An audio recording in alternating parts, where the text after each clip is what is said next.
মানুষ হবে কবে তুই, এই চিন্তাতেই চলে গেল অর্ধশত বছরের উপরে। এখনো মানুষ হয়ে ফিরতে পারলি না তুই তোর আপন ঘরে। স্বাধীনতা পেয়েছি প্রায় 54 বছর।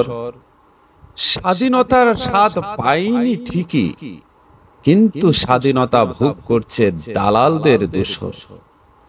ভোটের সময় আসলে প্রতিশ্রুতির বুলি আউড়িয়ে ভোট নিয়ে যাই সংসদে।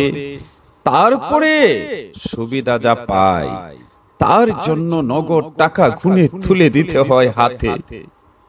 এই কি ছিল প্রতিনিধিত্বের কাম, যার জন্য আমরা প্রস্তুত ছিলাম?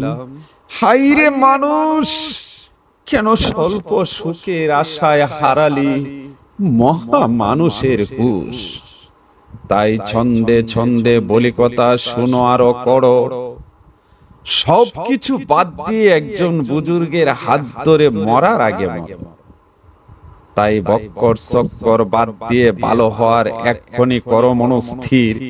জীবনে আর পা বাড়াবে না যতই আসুক কঠিন পরিস্থিতি।